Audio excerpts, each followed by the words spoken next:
Good morning, everyone. Good morning. Welcome to another session of the Global Market Encounter, which happens to be the 34th since we commenced this forum.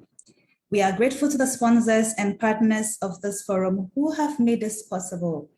Here I'm talking about GIZ Move, Maya, SNI, Intersnack, CNFA Pro Cashew, TechnoServe Benin Cashew, just to mention a few.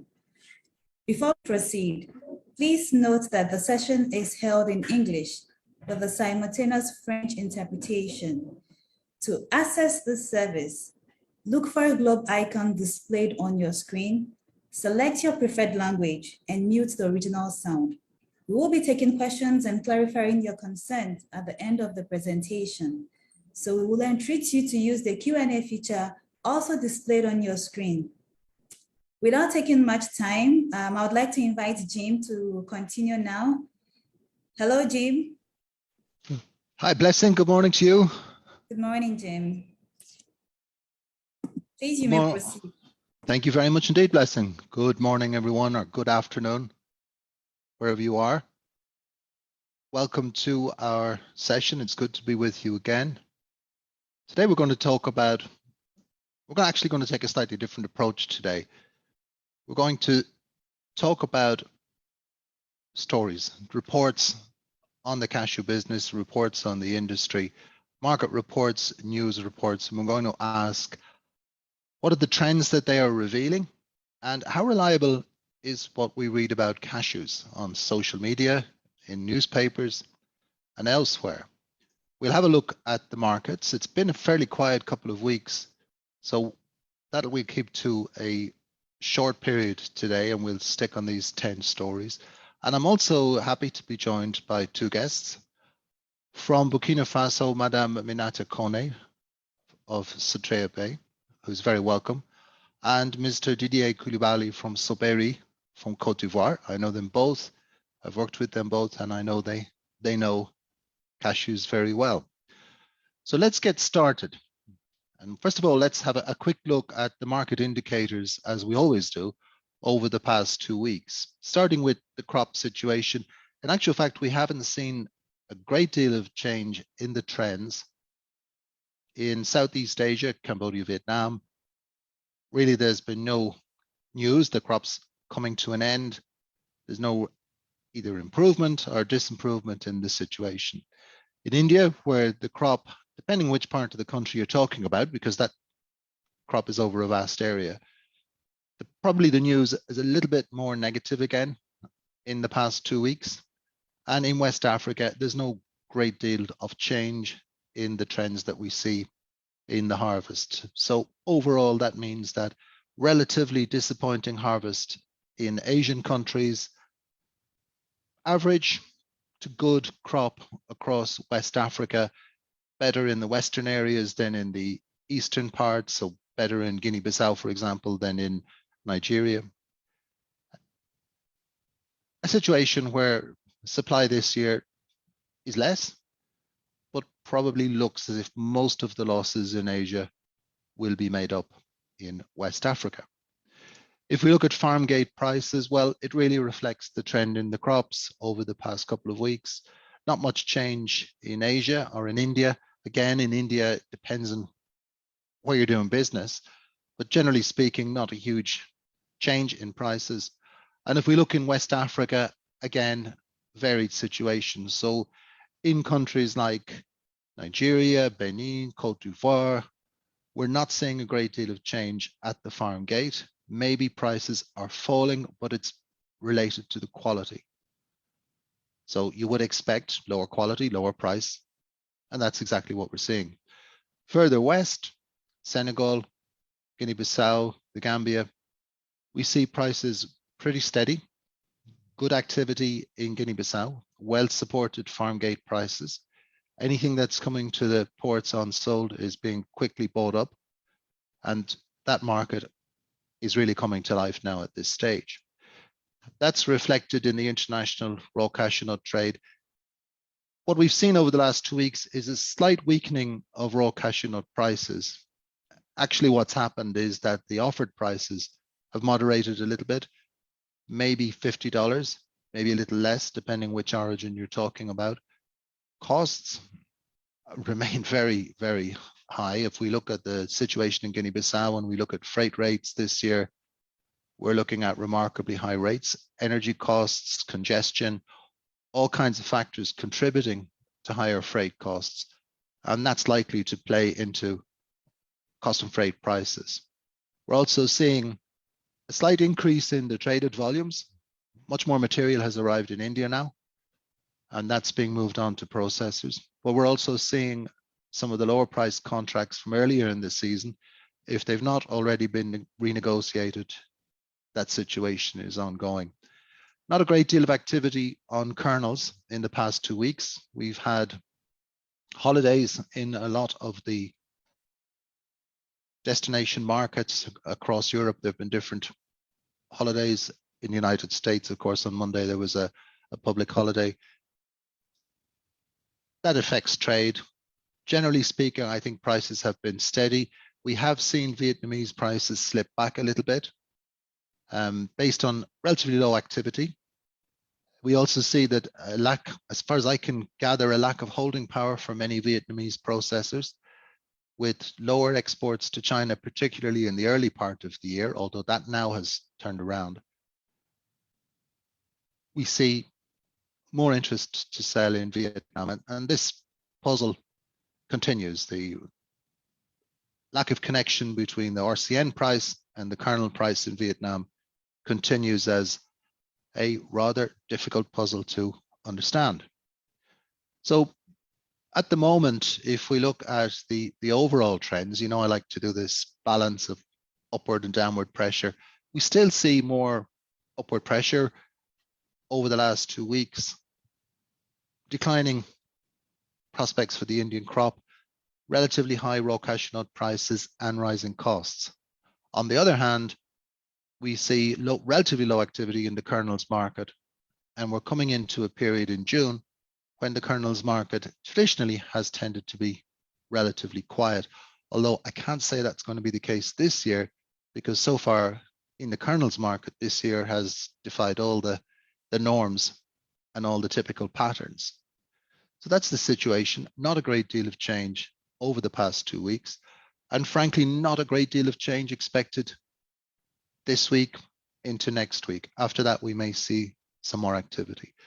So let's have a look at some of these stories that I mentioned. So what we've done is we've picked out 10 publications, 10 stories, one from social media, and we have a look at these in detail to see how they tell us about the trends in the market, trends on all different levels.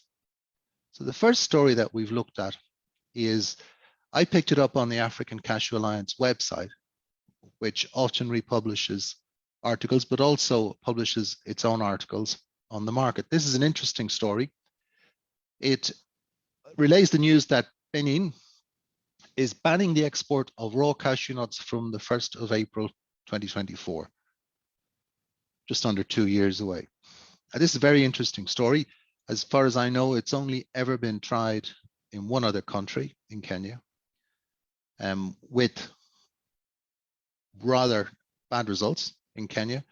Production in the country collapsed after the export of RCN, to the point where today in Kenya, they're trying to stimulate RCN production again to meet their own processing needs. So far, the history is this hasn't worked. Let's have a little look more closely at the situation in Benin. So we know in Benin that production is somewhere between 130 and 160,000 tons, depending on whose figures you use, depending on which year you're talking about. We know that processing in Benin at the moment has a capacity estimated somewhere in the region of 25,000 tons, of which perhaps 15,000 tons is operational in 2022.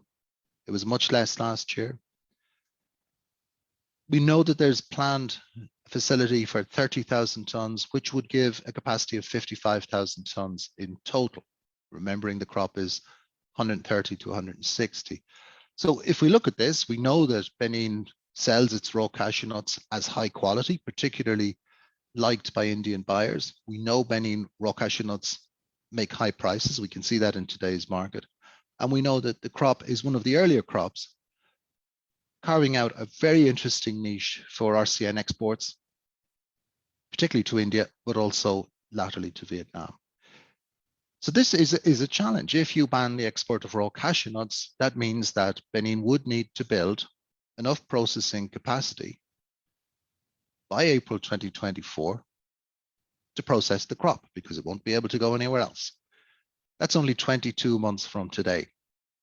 That is a major challenge. And it brings with it some risks. It brings the risk that, first of all, processing is not in place in time, and farm gate prices collapse as a result, which would probably mean that the policy would have to be changed as that season developed. The other possibility is that smuggling, cross-border smuggling, illegal trade explodes. The crop will have to find an outlet. Such a policy walks a very thin line in terms of the challenge and the risk. If we think of processing projects, if we say optimistically that from startup, from concept, a processing project takes about 18 months to develop,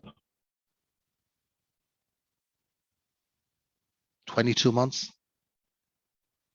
it's looking very tight.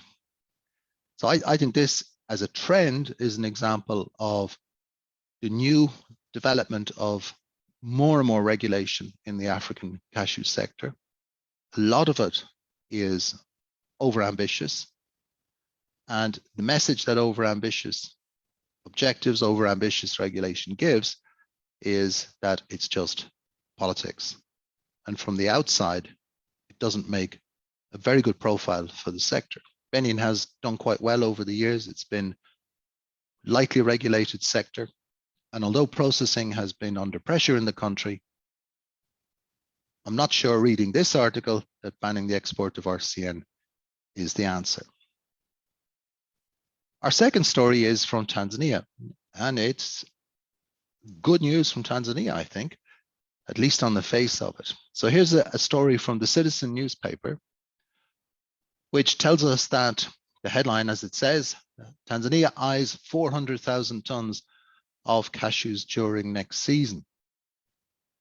How accurate is this story? How likely is this? It would be great news if it were to come, if it were to happen. But how likely is that? If we look at an important part of this is the story I picked up in the All Africa website, where cashew farmers are to get free agricultural inputs. That's been an ambition for some time. One of the key problems in Tanzania has been the inability to deliver the right inputs to farmers at the right time in sufficient quantities. If you could do that, definitely production gets higher. But let's have a look at the history of production. So if we look at production going right back to 2008, we see that the highest level of production has been around about 300,000 tons, which was a great crop. 17 and 18 were really good crops, 19 not bad, and the last 3 years have not been as good. How likely is it that production goes from 236,000 tons in 2022 to 400,000 tons?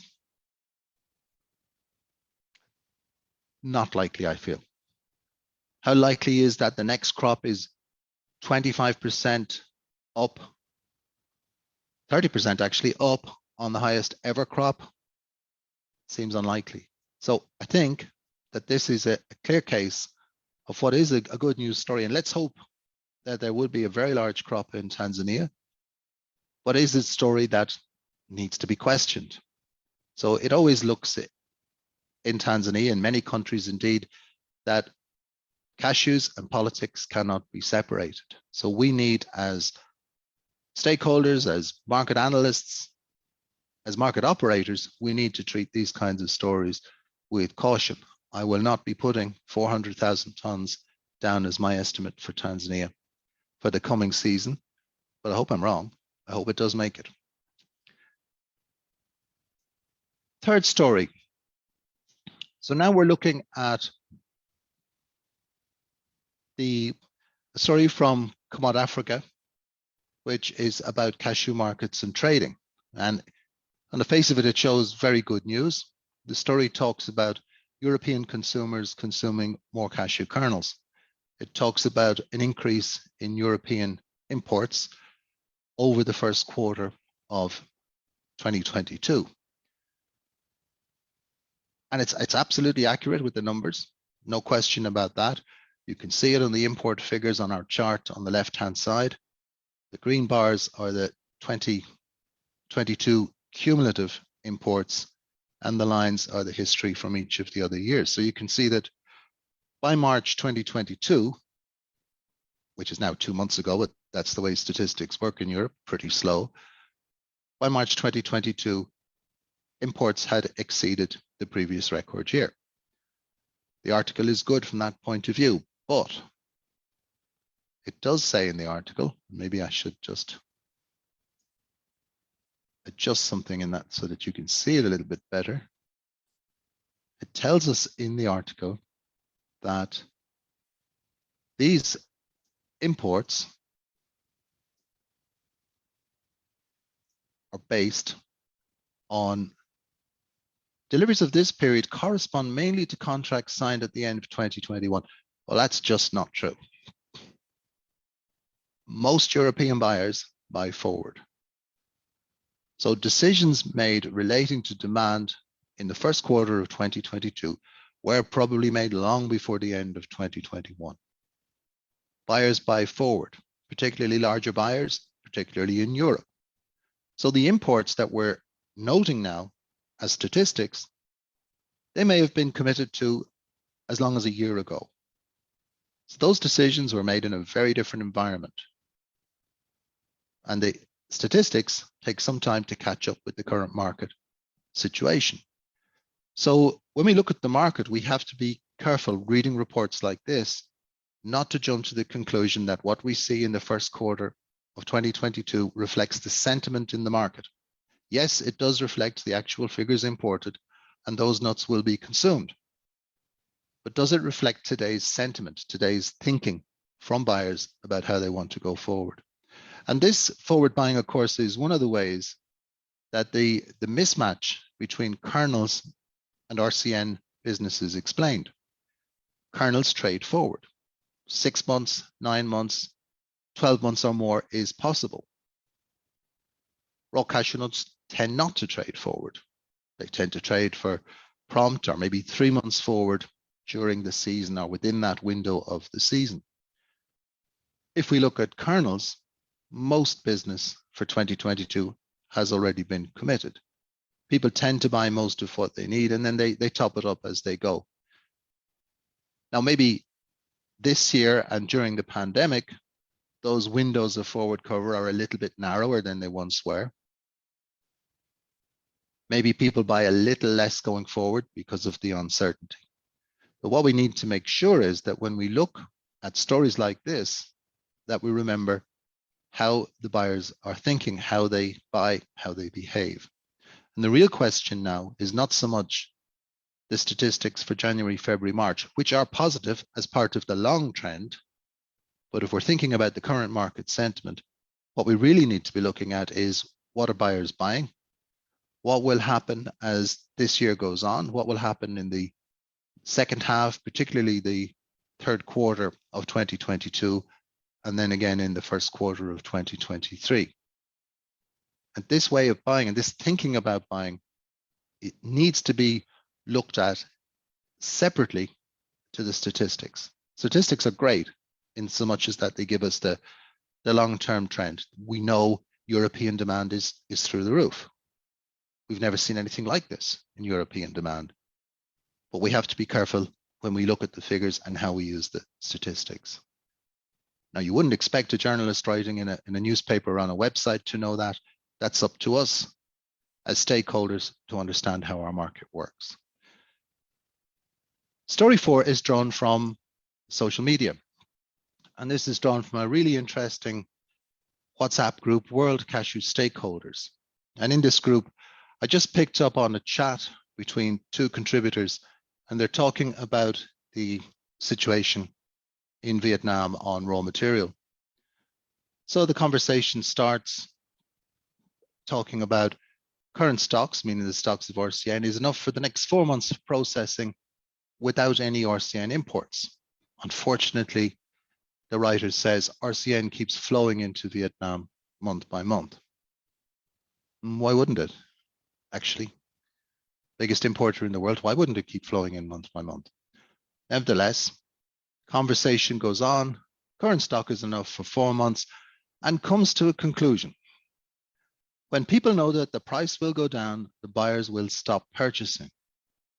And I get a little bit wary when I see that kind of a statement. I start to think, well, what's the purpose of this exchange? What exactly is happening here? From 6:37 a.m. to 7 a.m., a conversation. What exactly is happening here? Are we looking at a random conversation? Are we looking at an effort to influence the price of raw cashew nuts? Are we again in this situation where some people see kernels as correctly priced and raw cashew nuts as overpriced, and some people see it the other way around? Let's have a look at the numbers to see just how right these commentaries are. So here's the balance sheet. So this is kind of a projected balance sheet for the 31st of May. We looked at the opening stock, the crop in Vietnam. We know statistically the exports and domestic usage up to the 15th of May. We know statistically the imports up to the 15th of May, and much more accurate this year than they were last year. We have a rough idea of the transit stock in Vietnam, and we can calculate from that what's available. And if we do that, we come to a figure of about 2.7 months of inventory. 2.7 months of inventory means processing stock to carry 2.7 months based on the average of this year so far. But you'll notice that a float is blank.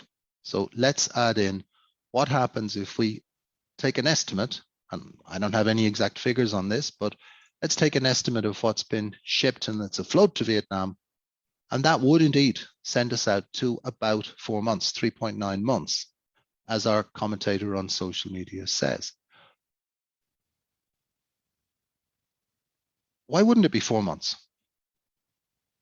Is 4 months overstocked? So this draws the questions for us. First of all, we're looking at about 150,000 tons of transit stock.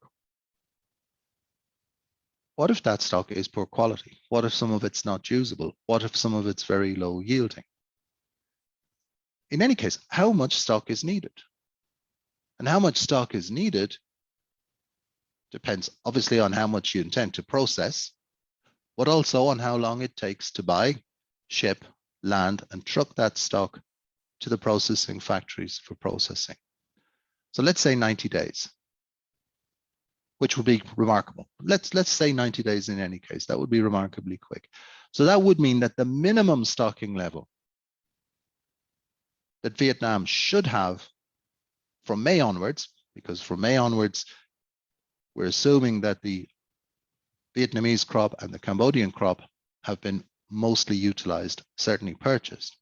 So the minimum stock would be about 3 months, because the fastest you can replace your stock is 3 months. And that draws the question, is Vietnam overstocked? So on the face of the numbers, you would say, yeah, possibly, maybe by about a month. But if we look at the transit stock, which has been there for a long time, some of it, we're talking years, not months. If half of that were low quality, and it may be, then you'd have to say that Vietnam as a processing country is down to a very basic stock level, and that Vietnamese buyers need to keep buying. And we go back to our social media post and we say, is this exchange telling us that, yeah, we have enough for RCN, we're not worried, prices will go down?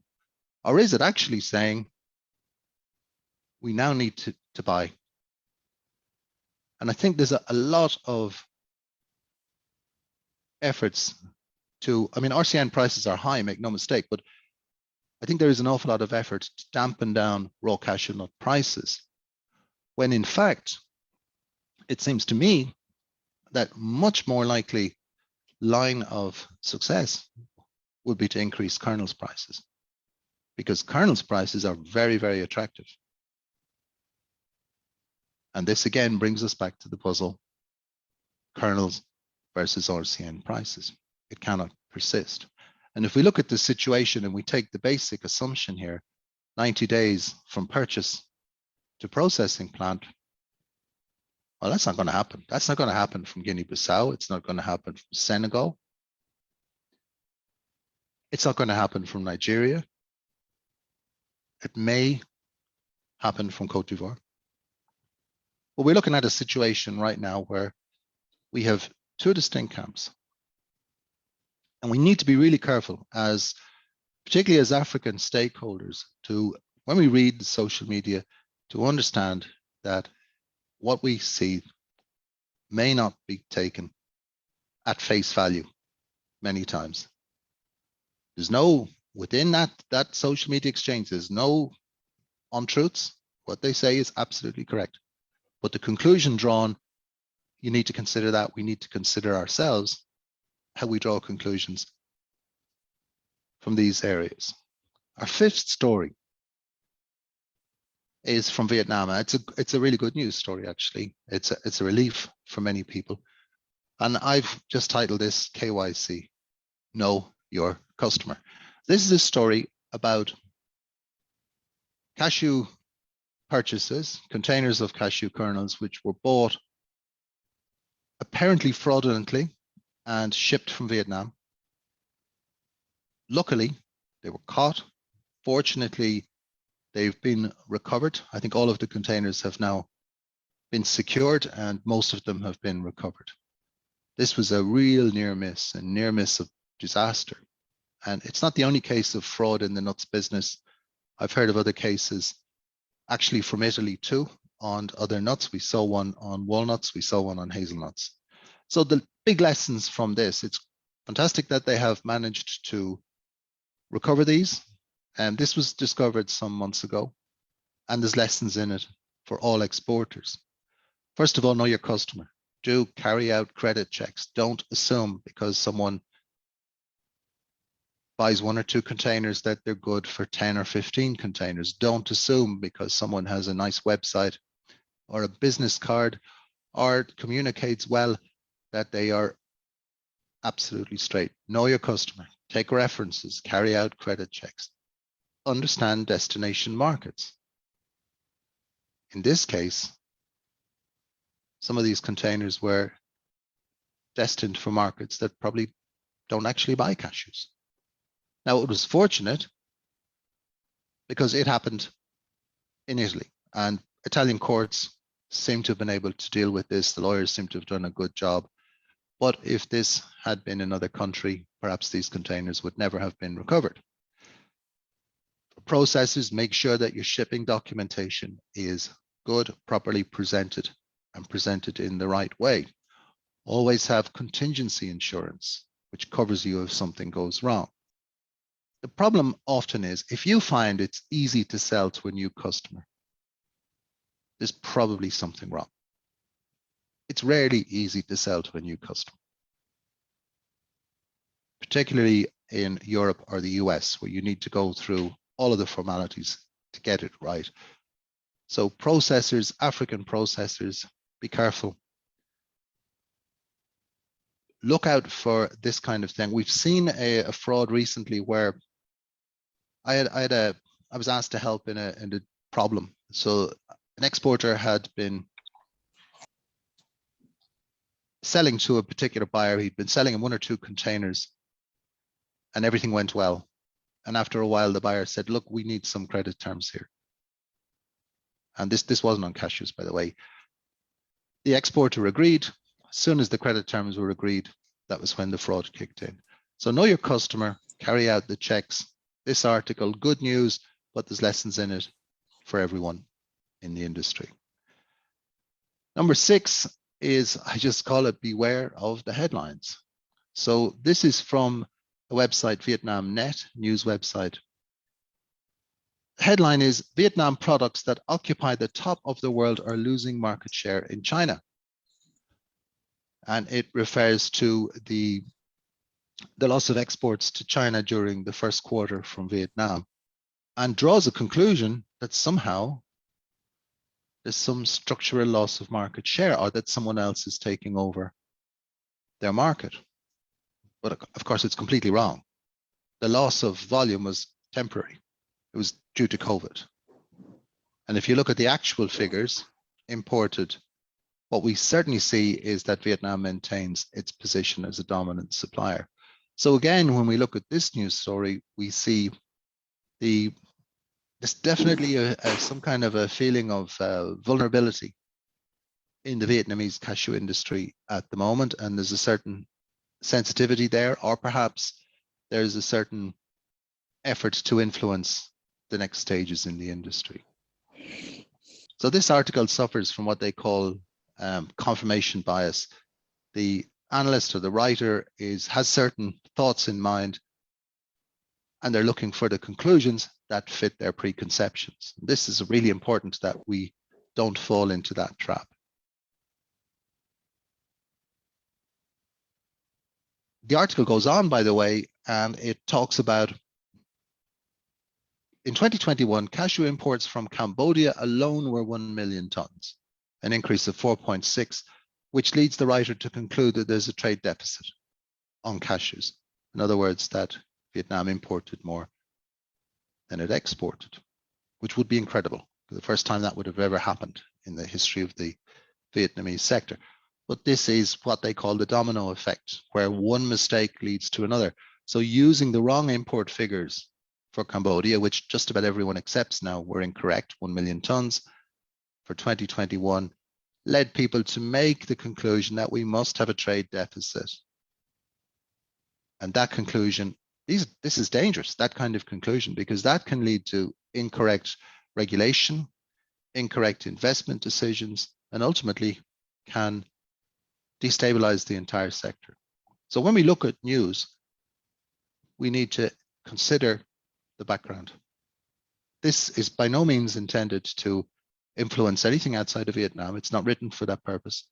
It's written to inform, but it's based on a misunderstanding of the trend in the market on the one hand, and the domino effect, taking one error from last year, applying it to the current situation, and naturally enough, coming up with the wrong conclusion.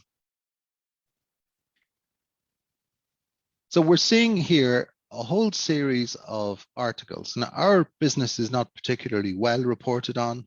There's not a great deal of understanding of the business amongst reporters, but we're seeing a lot more cashew reports. We need to be really careful how we interpret these and how we use them. The next story is again from Vietnam, and I think this is interesting, and we need to all sit up and take notice of this. This Vietnam's new approach, as I've termed it. So this headline, as you can see, says that Vietnam should prioritize value-added cashew products for the EU market. EU market is a big market, third largest market in the world after India and North America. It's an important market. It's particularly an important market for West African cashew processors.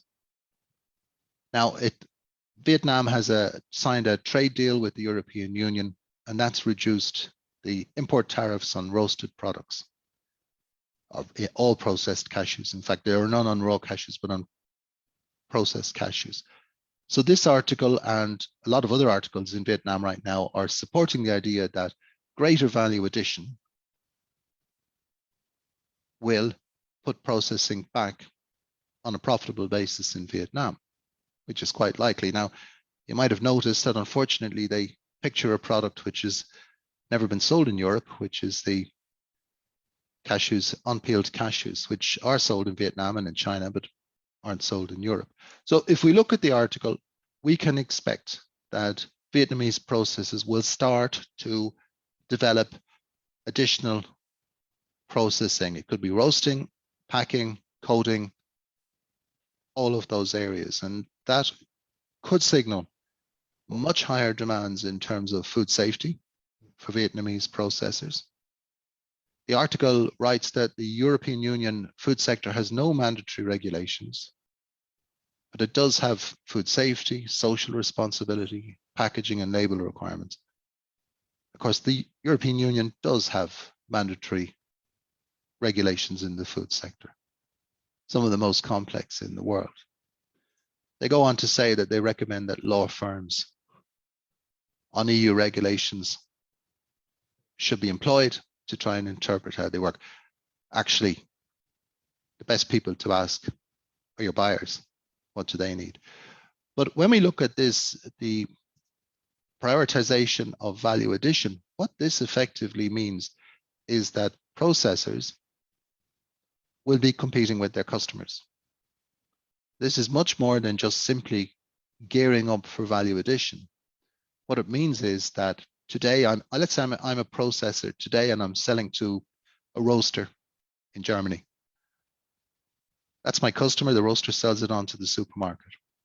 Now I make a value-added product and I want to sell directly to the supermarket.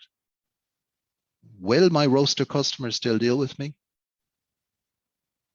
I don't know. How long do I have to replace the volume that I currently sell to that roaster with value-added products?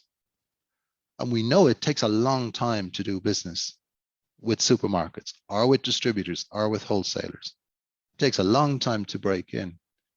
So whereas on the face of it, it seems to make sense. We don't have any tariff barrier anymore for processed products into the European market. Therefore, let's process, let's add value and ship it to Europe. But what really needs to be considered is the implications of that. One, we're going into competition with our existing customers. Two, what additional food safety do we need? Packaging design, communication, flexibility, logistics. You know, you can ring up an importer and say, look, I have a problem. I'm going to ship my container 2 weeks late.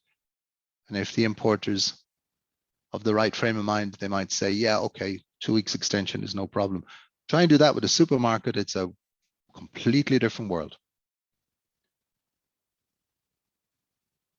It does look as if Vietnam, generally speaking, is looking at going in this direction. And there are already plenty of examples of this happening in Vietnam.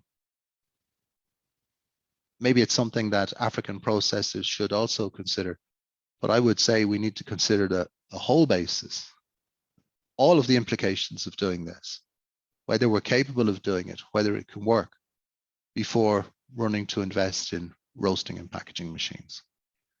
Really interesting story, one that we will hear again and again, and one that no doubt is going to lead to some successes, but also some devastating problems too.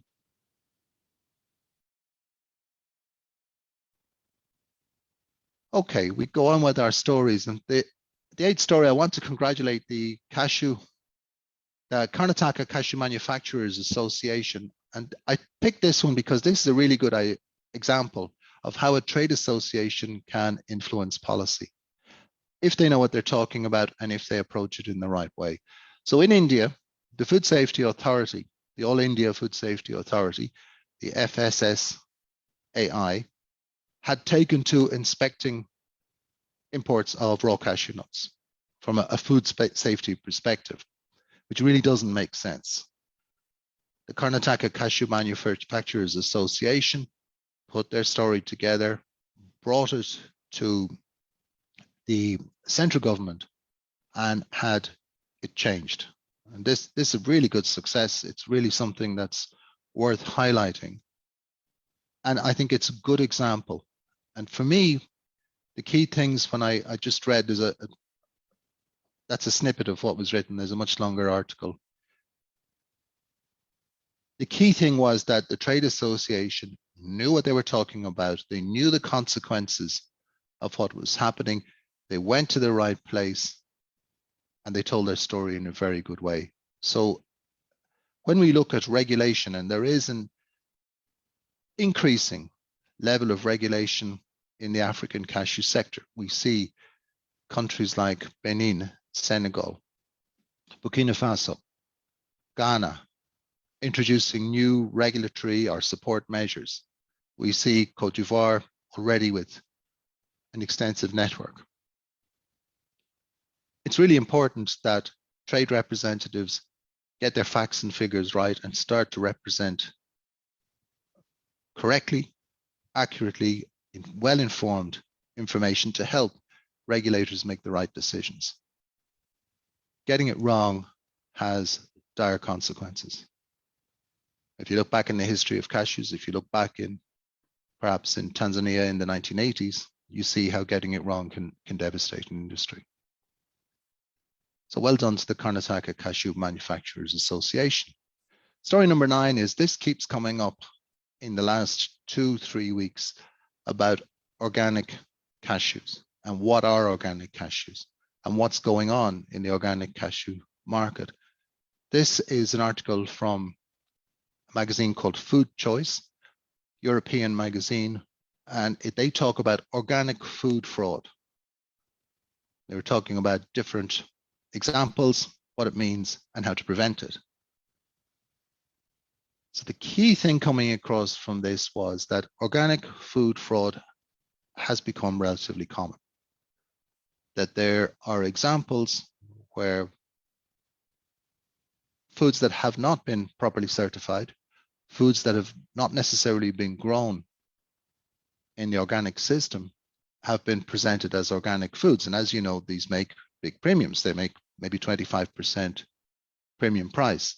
So some people have chosen to misrepresent the situation and present their products as organic when they're not. There are really strong sanctions if you're caught doing that. This article points out about those in the European Union, but also in the United States, which include the preventative measures, so putting in control, trace and control systems, applying the same rules, and this is a key one, the same rules for imported food products as for domestically produced food products. So in other words, African cashew exporters would have to meet the same standards for organic certification as any food producer in the European Union. If they see that there are problems, they will take targeted action in certain sectors. Cashews has not been targeted so far, but there are, I'm told, some examples which may be judged to be fraud upcoming. This, finally, the sanction is, of course, criminal investigation. There were 12 criminal investigations of organic fraud in the European Union in 2020, I believe. This could get serious. Now, it's really important that, given that organic cashew demand is growing, given that West African countries are generally in a really great position to supply organic certified cashews, the product obviously must be certified. And it's not just the product. Organic is not just about testing whether there are chemicals. It's about the whole supply chain. It's about the method of production. So if we find increased errors, if we find incidences of fraud, this will destroy the opportunity for all African exporters. And this is really important. This, you know, you often hear this idea of organic by default. There's no such thing as organic by default. That just means that the product is grown without the use of chemicals. If it is, well, why not get it certified? And if it's certified, you open a really interesting market. But it's not just a case of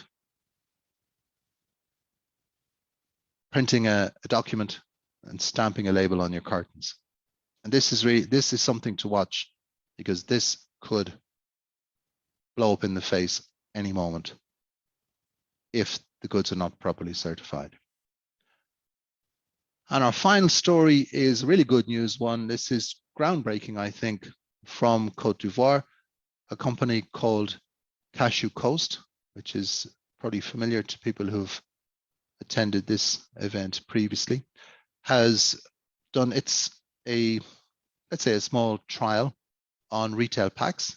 And these are the retail packs with the European discount supermarket Aldi, a big buyer of cashew nuts.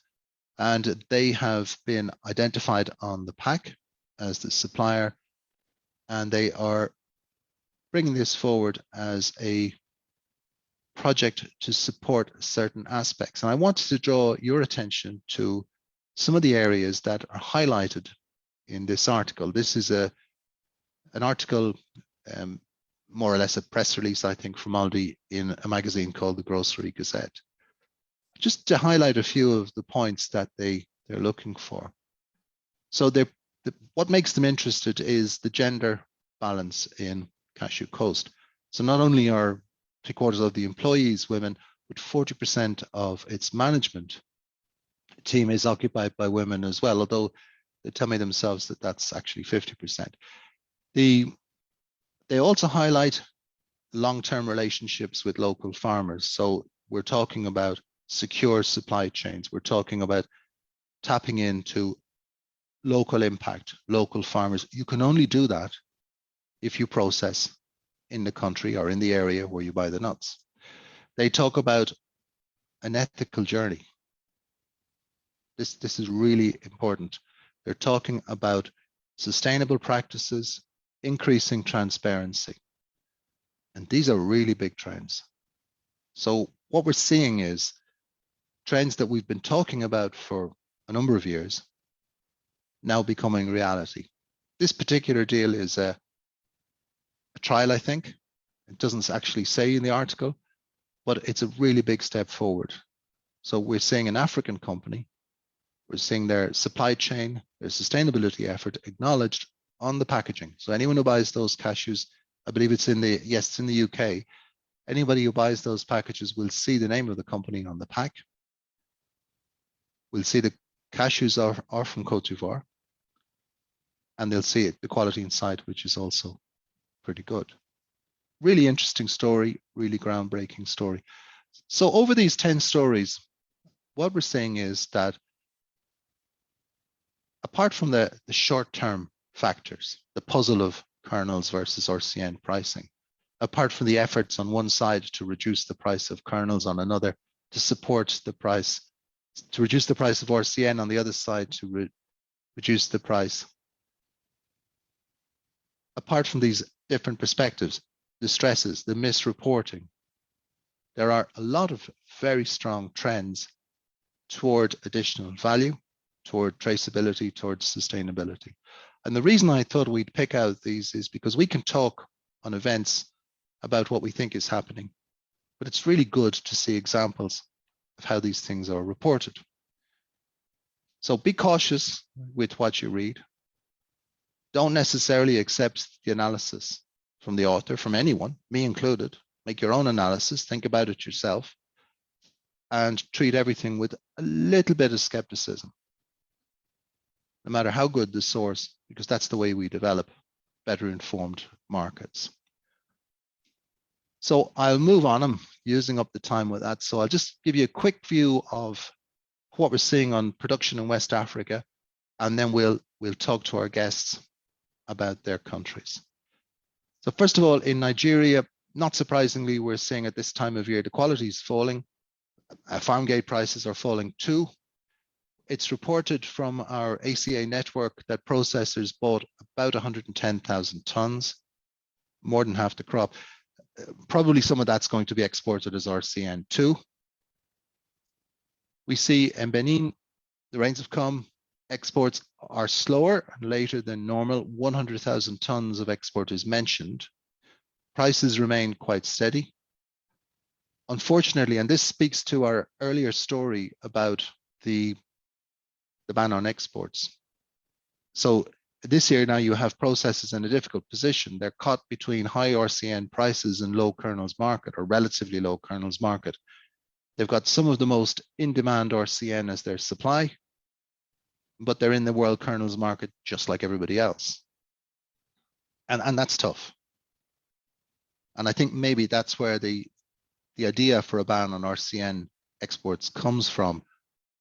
But as I was saying, I wonder what might be the unintended consequences of that. Côte d'Ivoire, Didier will tell us more about that shortly. Generally, the market's been a little bit more active. They're reporting processes of about 100,000 tons. Definitely, I think processing in Côte d'Ivoire will be higher this year. I've seen figures as high as 180,000 tons as a forecast for processing. That's really good news. And we see the share of the European market in particular, but also the American market from Côte d'Ivoire rising. Okay, rising from a relatively low level, but it is going in the right direction. Mali, again, crop heading towards the end, difficult time, sanctions, trade is difficult. Farm gate prices, we're told, are stable. The official figure, we're told, is 123,000 tons exported. It surprises me, that figure. I didn't think there was that much material available, but that's the official figure. We'll be able to check that later when we see the arrivals at the other end. Guinea-Bissau, well, this is topic of a lot of conversation at the moment. Checking with exporters and some of the African Cashew Alliance contacts there, crop looks good. Indian buyers are very active in the market, as you would expect. Anything that's unsold, there's a lot of commitments made, but anything that's unsold is being quickly picked up at the port. That all looks good. On a less positive side, the freight rates look incredibly high. Someone reported to us $280 a ton. Export licenses are coming, but they're a little bit slow. Not surprising. There's always an element of hesitation or bureaucracy in those events, but look out for high costs, and probably the high costs justify some of the high prices being quoted from Guinea-Bissau right now. To me, it looks as if this crop will be marketed pretty successfully. Question would be how much goes through the port officially and how much goes unofficially across the border. Senegal still looking at good crop. High quality is reported, but we're still seeing quite high prices at the farm gate. And before we go to our guests, in summary, some of the prices we're seeing, Ghanaian material is slightly lower quality than earlier in the season. I put 1325 on the slide. You probably get it at 1300. That's $25 to $50 down in the last 2 weeks. Benin has dropped back, albeit from very high levels. Côte d'Ivoire, again, dropped back a little bit. Guinea-Bissau remains steady, and Senegal remains very strong right now. Virtually none of those prices can you take your calculator out and turn it into a profit, having shipped it all the way to Vietnam, for example. Maybe in India, it's a little bit less pressure. Kernel's market is much higher there, but so is the cost of processing. I'm afraid to say that the puzzle or the conundrum continues for now. Okay, so let me hand you to Blessing, as Ernest isn't with us today, and ask her to welcome our guests. Thank you very much, James. This morning, as you mentioned, we have Madame Minata Kone from Burkina Faso. She was the former president of the Interprofession and the owner of Sotrebe. Also joining us this morning is Mr. Didier Koulibaly from Soberi, Côte d'Ivoire. I believe they are both online, and yes, they are both online, and you may continue your interactions with them. Thank you. Thanks, Blessing. Madame Kone, bonjour. Monsieur Koulibaly, allez-y s'il vous plaît. Bien, vous m'entendez bien? Oui. Bien, bonjour à tout le monde. Bonjour à tous les copanélistes. Merci pour l'invitation. Alors, je voudrais dire quelques mots sur les noix brutes, mais aussi sur la transformation en Côte d'Ivoire. Mais pour ce faire, j'ai été un peu interpellé par la présentation de M. Jim sur deux petits points. Il a effectivement parlé du fait que les choses étaient stables pour le moment. Je pense qu'il parlait des noix brutes, mais je ne sais pas si la stabilité dont il parlait, c'était par rapport au début de la campagne ou pas, ou si c'était par rapport à l'année dernière. mais j'ai cru comprendre qu'il disait que par rapport à l'année dernière, on était plus ou moins dans les mêmes eaux. Et puis le deuxième point, ce serait par rapport aux amendes, où il a donné des indications de prix concernant les amendes qui vont, en tout cas pour la W320, qui vont de 3,15 à 3,30. Ensuite, je vais développer un peu ce que j'ai voulu dire sur le marché. Donc, pour le premier point, comparativement à l'année passée, il y a quand même un changement majeur que je voulais souligner. Il faut dire que théoriquement, les choses sont stables du point de vue prix fixé par l'État, le prix minimum borchant, qui est de 305 francs CFA par kilo. C'est le même prix, c'est le statu quo à ce niveau. Mais ce que je voulais dire, c'est que cette année, sur le terrain, les choses ont changé parce que les 2 autres années, le prix borchant était plus ou moins le prix sur le terrain. Donc, il y avait un peu le statu quo, c'est-à-dire qu'au final, le prix d'achat était effectivement le prix fixé, le prix minimum fixé. Mais cette année, c'est autre chose. Hein. Le prix sur le terrain est plus élevé que le prix fixé par le gouvernement et de près de 35%.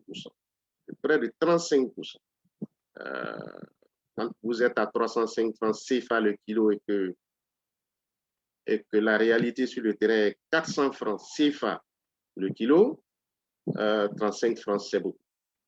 C'est beaucoup et ça, vous comprenez que ça se répercute facilement à l'export sur les prix de vente, mais évidemment sur la transformation, comme il explique toujours, les choses ne sont pas automatiques et qu'au final, on sait très bien qu'il y a un seuil de rentabilité. Hein, la transformation, il y a des prix d'achat au-dessus desquels le problème de rentabilité peut se poser facilement.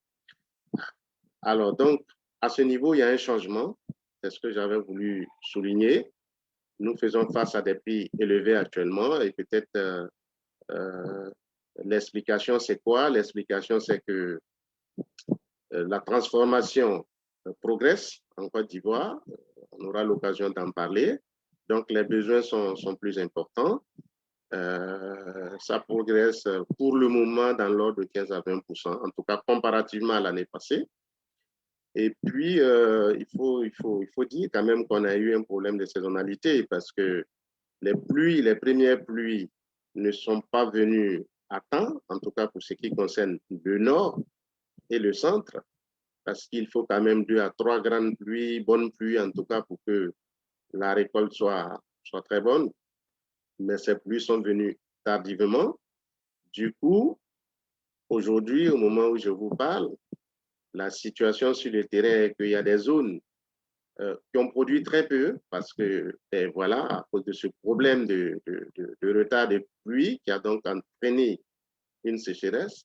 Et puis, il y a des zones où il y a quand même des produits, tout ça, parce que le retard a conduit à une production qui a été un peu décalée dans ces zones. Donc, vous avez des zones sans noix aujourd'hui et puis vous avez des zones où il y a quand même des noix. Mais globalement, vous comprenez que avec la progression de la transformation, avec le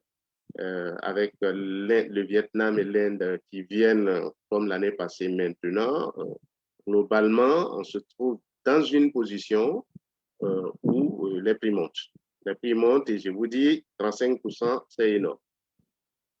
Pour le deuxième point d'observation par rapport à ce qu'il a dit sur la Côte d'Ivoire, c'est les prix des amendes. Les prix des amendes, il a situé la 320, 3,15 et 3,30. J'avoue qu'en tant que transformateur, c'est des prix qui, dans la pratique, en tout cas pour ce que je sais des échanges que j'ai eus avec des collègues, c'est des prix qui me semblent élevés. Dans la pratique, je n'ai pas retrouvé ça. Mais ceci étant, vous savez que les usines sont quasiment en deux blocs. Il y a des usines qui peuvent pratiquer des prix effectivement très élevés compte tenu d'un certain nombre de paramètres, de critères. Mais toujours est-il que ce prix pour la Côte d'Ivoire me semble un peu élevé, mais peut-être aussi que je n'ai pas l'information totalement peut-être actualisée. Mais voilà. Maintenant, pour aller vite sur le reste de ce que j'ai voulu dire, j'ai déjà parlé des noix brutes. Il faut savoir qu'en ce moment, nous sommes à 800 000 tonnes pour l'ensemble de la production en ce moment. C'est pareil que l'année passée. En termes de volume, c'est pareil. Et j'ai vu aussi les chiffres de M. Jim, c'est tout à fait ce que j'ai, les 100 000 tonnes pour la transformation. Voilà, et donc 700 000 pour l'exportation, le tout 800 000 tonnes. Nous sommes sur la même tendance que l'année passée, que 2021. 2021, il faut savoir qu'on a fait 968 000 tonnes pour la production nationale et que 2022, l'objectif, c'est 1 040 000 tonnes, soit une progression de 7,5%. Personnellement, avec ce que j'ai expliqué, le problème de saisonnalité, le problème des prix et le problème de disponibilité un peu des noix, je ne sais pas si on va atteindre le 1,40 000. Je reste un peu sceptique, mais je crois qu'on sera dans les mêmes eaux que l'année passée et qu'on pourra tourner certainement autour d'1 million. 1 million, même s'il y a un progrès, ce ne sera peut-être pas les 7,5% de progrès qui sont projetés. Maintenant, j'ai expliqué pourquoi le marché des noix se comporte ainsi. Je voulais juste ajouter que la transformation en 2021 sur les 968 000 tonnes, les transformateurs, nous avons acheté 136 000 tonnes, ce qui quand même représente un taux de transformation en Côte d'Ivoire de 14% en 2021. Ce taux, il faut le savoir, on est quand même parti de 7% de taux il y a 3 ans. Ensuite, on est passé à 10%, voilà, et on passe à 14%. Mais l'objectif en 2025, c'est 50% de taux de transformation. C'est 50%. Alors, actuellement, selon les chiffres que j'ai, je sais que la transformation progresse, comme j'ai eu à le dire, de l'ordre de 15 à 20% cette année par rapport à l'année passée. Et globalement, quand je fais les projections, on devrait passer d'un taux de transformation de 14% en 2021 à un taux d'à peu près 17-18%. Voilà, 17-18% de transformation. C'est un progrès. Et par rapport aux industries qui s'implantent, je pense qu'en 2023, nous irons encore beaucoup plus loin. Maintenant, pour ce qui concerne la transformation en tant que telle, je disais qu'il y avait des progrès, il y a de nouvelles usines qui s'installent. Et ce qu'il faut remarquer, c'est que c'est vrai, il y a des usines qui ferment, il y a des usines qui s'installent, mais vous voyez que la transformation progresse simplement parce que les usines qui s'installent sont des usines à très forte capacité de transformation, je veux dire. Et quand vous avez une seule usine qui va jusqu'à 50 000 tonnes de transformation, voilà, ça donne une capacité de transformation plus élevée par rapport à la capacité de transformation perdue du fait de quelques usines qui ferment. Donc, dans l'ensemble, vous avez cette transformation donc, qui monte et qui est portée aussi par des mesures du gouvernement. Voilà, notamment, vous savez qu'il y a les subventions, etc. Mais il y a des mesures quand même de soutien de soutien au financement, des mesures de soutien pour les entreprises locales avec un complément de subvention, avec quand même d'autres mesures d'accompagnement. Je crois qu'on est dans un sens où les choses devraient vraiment aller de progrès en progrès. Voilà globalement ce que j'ai voulu dire. Il y a peut-être d'autres choses à dire, mais je pense qu'il ne faut pas monopoliser la parole. J'ai un peu résumé et puis voilà, je vous passe la parole. S'il y a des questions, s'il y a des échanges, on pourra avancer là-dessus. Thank you very much indeed. Just a couple of points of clarification. So, because this is an event that happens every 2 weeks, we make comparisons from one session to the next session. So when I say that prices are stable despite lower quality, I mean since 2 weeks ago, not since last year. Obviously, prices are much higher this year than they were last year. That's for sure. Also, I think on the kernels market, it is interesting that we see this situation where there is probably, we talked about this last time, it looks like there are two markets. There's one market in Côte d'Ivoire evolving for top quality processors, and then there is a secondary market where there is trade between processors. And the key difference is apparently in the ability to manage the marketing. And that's really interesting. But I think it's very interesting, Didier Koulibaly, to hear your comments on the crop. I think this very much agrees with what we've been hearing. One hopes that the forecast would be met, but I think right from the outset, people would agree with you that the initial estimate of 1.04 million tons was perhaps a little bit optimistic given the weather conditions. That's really interesting. Also, your points about processing, thank you very much for that. It's interesting to see that processing continues to grow. I think if the percentage of the crop processed were to increase to 18%, that is significant progress. I mean, that is from 14 to 18 is an increase of 28% of the processing. So that's really positive. And if I hear well, I think that you're probably right that the idea of reaching 50% looks very, very ambitious at this point. But thanks very much for your contribution. It's very interesting. So time is catching up with us. So let's pass to Blessing if there are any questions or comments. Thank you very much, Jim. Meantime, perhaps we could have a chat about what we're expecting over the next couple of weeks. We think, generally speaking, I don't think it's going to be particularly active over the next couple of weeks. June has a habit of being a little bit quieter than the rest of the year. We may see some top-up orders on kernels, but there is right now is definitely a situation where although buyers need to buy kernels, Vietnamese buyers in particular, they're reluctant. They perhaps lack confidence, perhaps they lack finance. And the kernels prices just don't really make an awful lot of sense for them.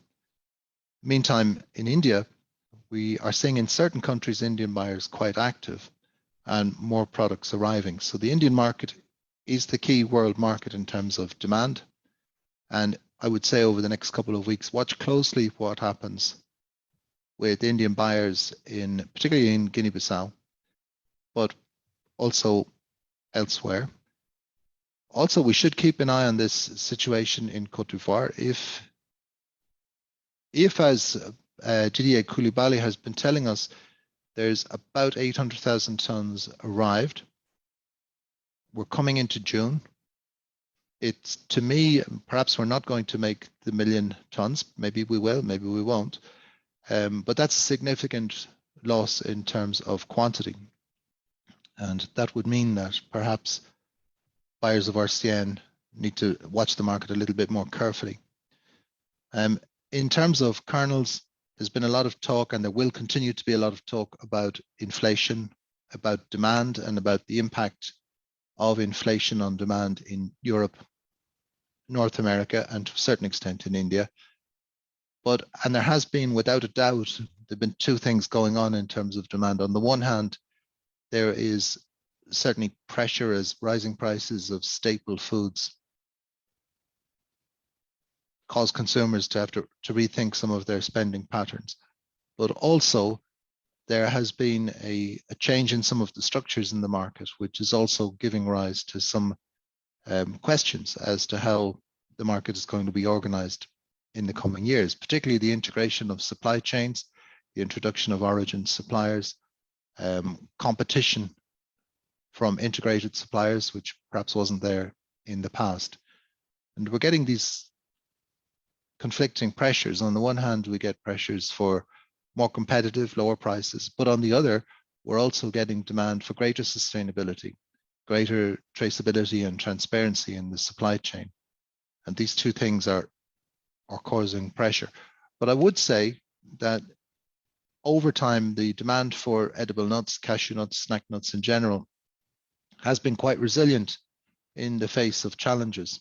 And there are different factors at play at the moment, and look at them very carefully because, for example, there's a huge trend in Europe toward, if not vegetarianism or veganism, there's certainly trends toward using less meat, which means that people seek alternative proteins. And that's very positive for nut demand. Interesting figures, 30% of British people would like to try veganism. I mean, 30% won't try it, but nonetheless, it's an interesting trend. In Germany, that figure is even higher. So I think, generally speaking, the outlook for demand is quite positive, and we should bear that in mind. So I think when we come back in 2 weeks, we'll probably be looking at a similar market situation, but we'll have a much better idea of the final crop in Côte d'Ivoire, which is critical, and we'll have a better idea of how demand, particularly in India, is faring as the year goes on. So Blessing, I don't see any hands raised. I don't see anything in the Q&A, so I think we should probably bring the session to an end. Absolutely right, Jim. Thank you very much for the session, and a big thanks to our intervener today, Mr. Didier Coulibaly. Unfortunately, Madame Kone couldn't join us due to unstable internet. We will work on having her do a video recording for the next session. Ladies and gentlemen, please note that the next session of the Global Market Encounter with Jim will be held on the 15th of June. So please mark your calendar and we see you again on the 15th of June. Meanwhile, the registration for the 16th ACA Annual Cashew Conference has started, and we invite you to register and profit from the early bird rate. This event will be held from the 12th to the 15th of September 2022 at the Sheraton Abuja Hotel located in Abuja, Nigeria. The conference is being organized together with the Nigeria Cashew Association, the National Cashew Association of Nigeria, with support from the Federal Ministry of Industry, Trade and Investment, and the Federal Ministry of Agriculture and Rural Development. Please do register, and we shall all see you in September in Abuja. See you again next 2 weeks. Bye-bye. Thanks very much. Bye-bye.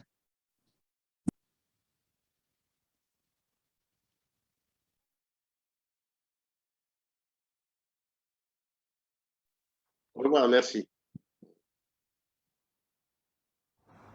The African Cashew Alliance ACA presents to you the 16th ACA Annual Cashew Conference and Expo. This year's edition will be held from the 12th to the 15th of September 2022 at the Sheraton Abuja Hotel, Abuja, Nigeria. Theme: Strengthening Sustainable Kernel and Byproduct Marketing in the African Cashew Industry. Join cashew industry players and development partners across the globe, physically or virtually, for insightful plenaries, presentations, and panel discussions from cashew experts across the globe. Visit www.